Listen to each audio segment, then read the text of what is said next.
I'm Marty Stauffer. It began as a great idea, the American dream.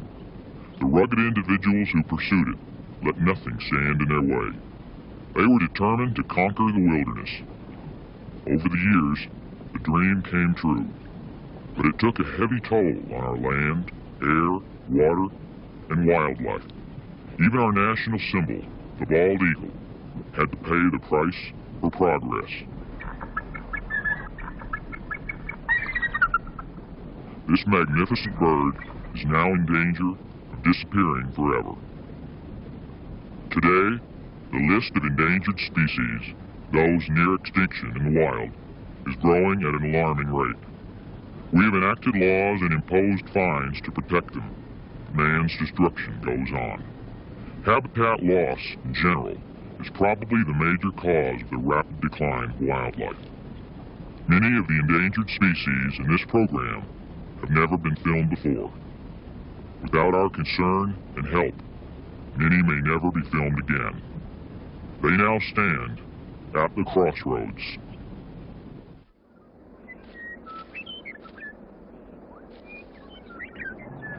When our ancestors arrived in America, this vast land was teeming with life. But man wanted ranches and farms. Prairie dogs ate the grass he wanted for his livestock, and occupied the land he wanted for his crops. They were in the way of progress. So using grains sucked in poison, man killed them by the millions.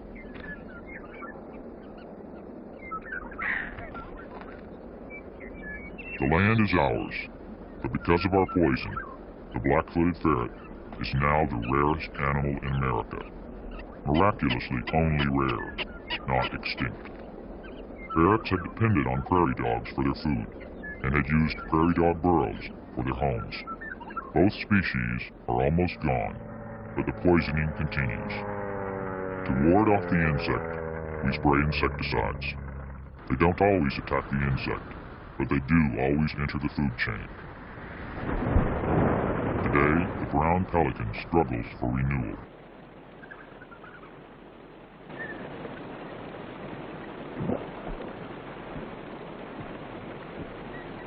The bald eagle is considered endangered, as is the peregrine falcon, the fastest bird alive, diving at speeds up to 200 miles per hour.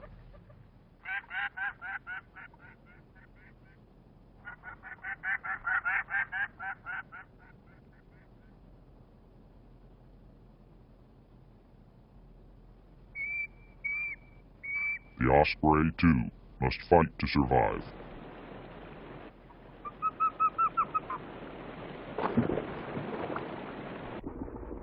We've banned the use of the pesticide DDT, which washed into our waterways and collected in the bodies of fishes, a major food for these predatory birds. They received concentrated and often lethal doses of the pesticide by being at the top of the food chain. The brown pelican, for instance, now one of the world's best studied birds. DDT in the food chain caused pelicans' eggs to become fragile or infertile, and their numbers fell drastically. The 1972 ban on DDT helped them back on the road to health, and in California, their recovery is a major ecological success story. But it isn't over yet. Even now, traces of DDT persist in the environment, and not every country has banned the pesticide.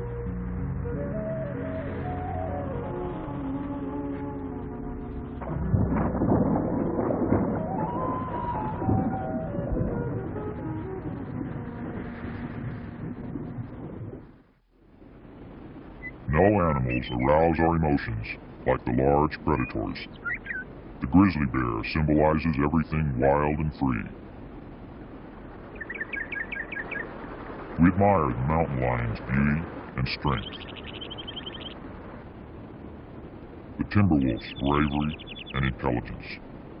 Yet our admiration doesn't always include concern and protection. We have systematically eradicated these predators with a vengeance that goes far beyond their threat to our life or property. Red wolves now exist only in captivity. This subspecies, the smallest in the world, clings desperately to plans for recovery through captive breeding programs.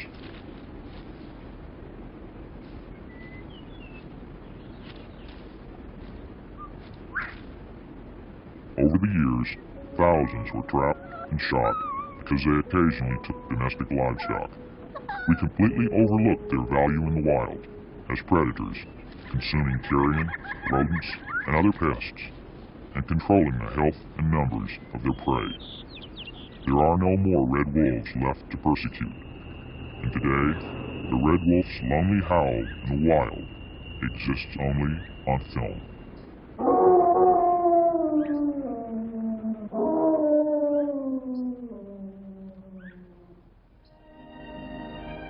Left alone, nature constantly renews itself. The hunters and the hunted live in balance. They regulate each other.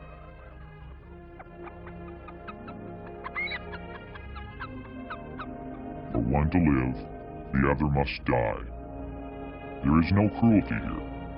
Death, in the interest of survival, is a natural act.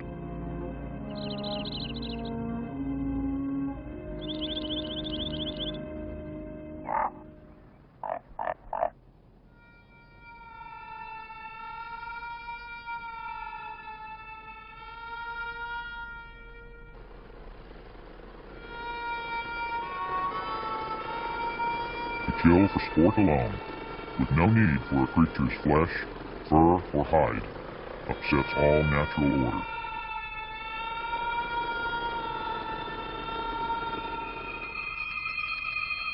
Man is the only animal that kills for pleasure.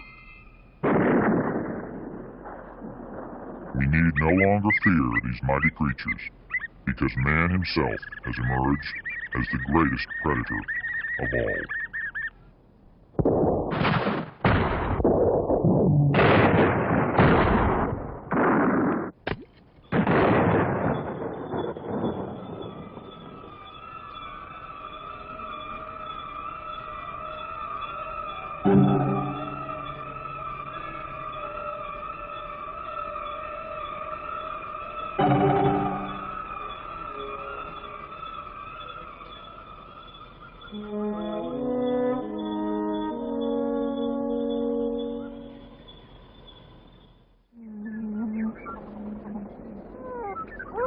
Years ago, the tall grass prairie resounded with life as Atwater's greater prairie chickens performed their ritualized courtship. Today, 99% of them are gone. We no longer have prairie chickens because we no longer have prairie. Instead, we have our farmland and our livestock.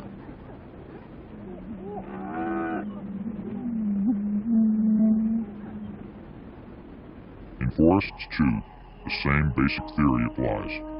To shelter its nest, the Kirtland's warbler must have young jack pines.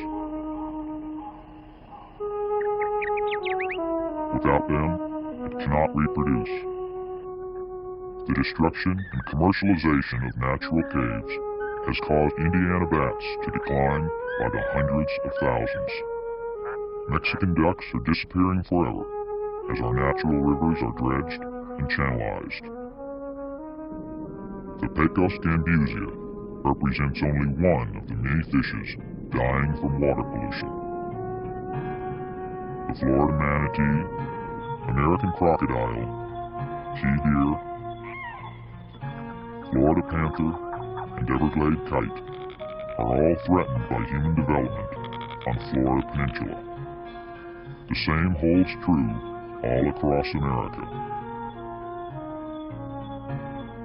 In California, our runaway progress endangers the San Joaquin kit fox, California least tern, California condor, and salt marsh harvest mouse. Destruction of natural habitat has become the major problem facing all wildlife. All these creatures need is a place where they can live in peace and raise their young. Biologists are working to understand the ways in which this need can be met. The problems are simple. The solutions are difficult.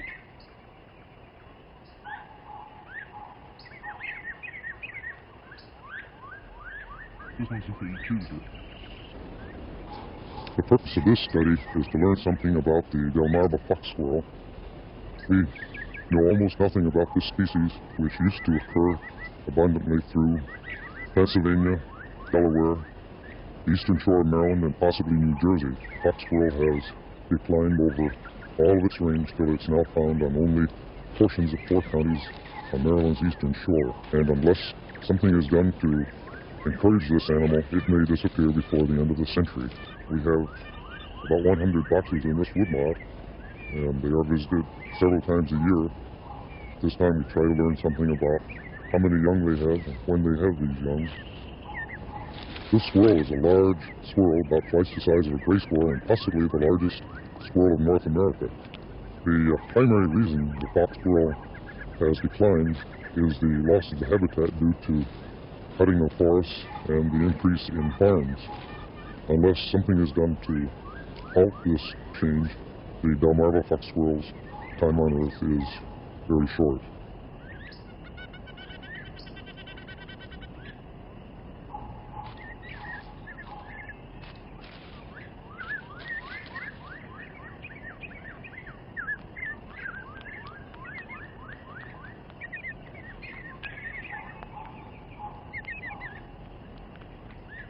The Morley kangaroo rat is found in habitat like this. These are old dune terraces, sand dunes originally, that are covered now with vegetation. And although kangaroo rats in general usually occur in desert regions, here at Morro Bay they're quite near the coast. The area here, being near the coast, is very desirable for people to live, and much of the area is being built up by homes, shopping centers, and the like. As a result, this kind of vegetation is going to be destroyed, and with it, the habitat for the kangaroo rat. We've been conducting a study for the Department of Fish and Game on the Morro Bay kangaroo rat, using live traps of this type to learn something about their population. In this one, we seem to have captured a young adult. Our normal procedure is to transfer them to a sack so that we can examine them more closely. Once we get them in the sack, we have to grab them from the outside and then carefully work the sack back, and here he is. Now, in order to mark the animal, we'll trim the tail. The hair is on the end of the tail so that we can recognize if we've caught him again. Doesn't hurt him any, but at least we know that we've caught him before. And then we can make sure we've got all the information we have on him, and then we can let him go.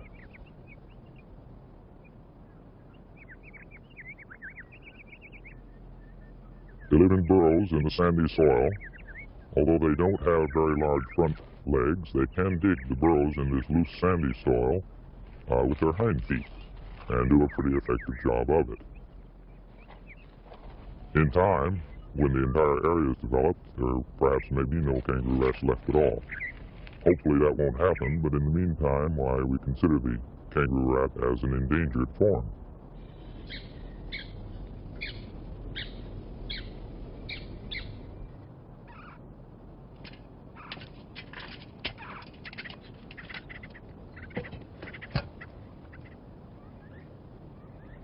This is a nestling red-cockaded woodpecker.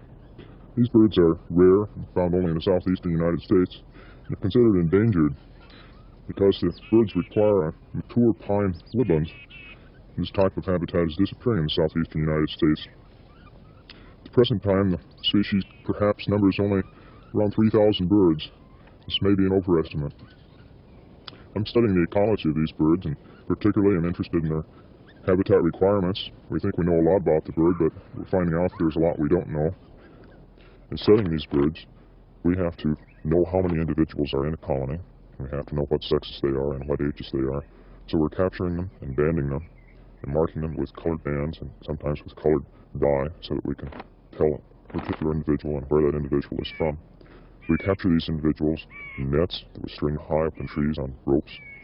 We capture them in nests by climbing the trees and extracting them with a small nylon noose. We try to get the young birds because these birds we know how old they are and we know where they're from. But we still try to get the adult birds too. We also try to recapture birds that we have banded so that we can measure their growth measure differences that are seasonal, differences between the sexes.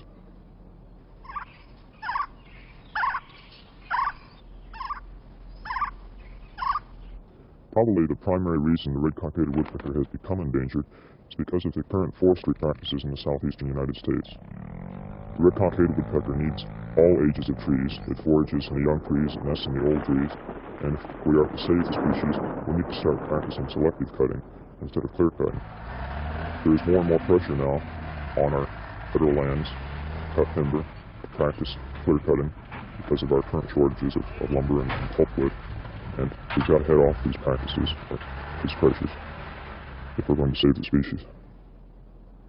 We hold their fate in our hands, as we did the fate of their relative, the ivory-billed woodpecker.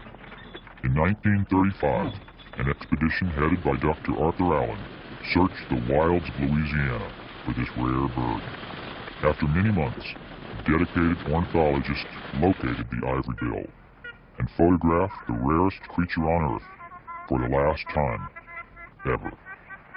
Today, the ivory-billed woodpecker is probably extinct. At least 40 other American species are also extinct. The Gull Island vole, buried by human garbage. Labrador duck, extinct 1875. Great hawk, overhunted into oblivion. The eastern elk, stellar sea cow, and sea mink, all gone forever. Plains wolf, eliminated to protect livestock. Passenger pigeon, that classic example. Heath hen, extinct 1932. Carolina parakeet, overhunted.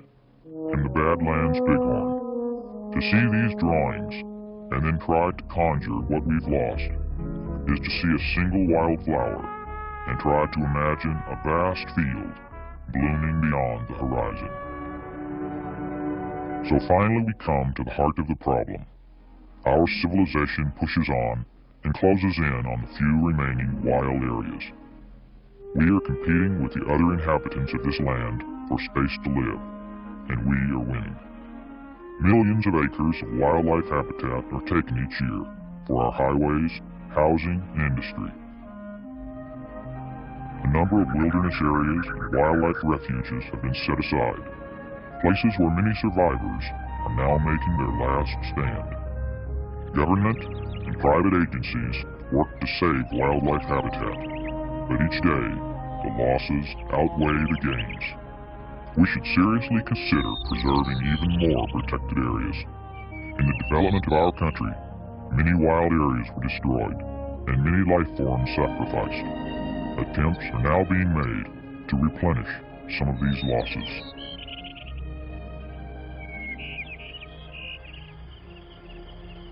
Southern Arizona and most of Sonora, the Mexican state south of Arizona, were beautiful grassland habitats such as we see here today. In about 1870, the number of cattle was increased from about 5,000 to over 1 million when the cattle industry became big business here. As a result, the area was changed drastically from the grassland that we see here to a very overgrazed, almost pavement-like area. It got so bad that thousands of cattle died, and at the same time, the wildlife suffered too. One of the most hard-hit species was the masked bobwhite, which is a cousin of the eastern bobwhite, and although the populations were never large, as far as we can reconstruct it, they were essentially gone from Arizona by 1900. People became quite concerned about them and decided that something needed to be done. So the Bureau of Sport Fisheries and Wildlife decided to send a biologist to Arizona, which was when I came in 1967.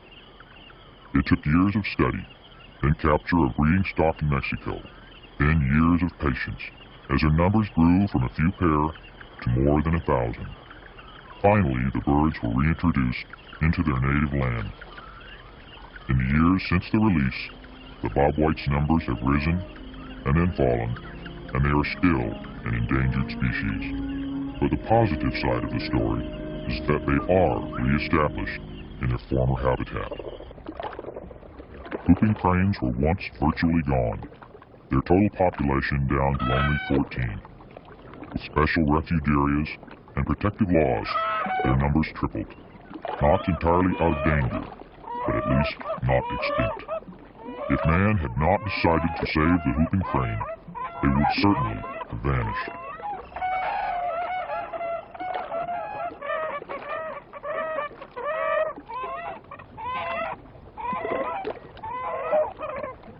To some, their rarity is a source of curiosity.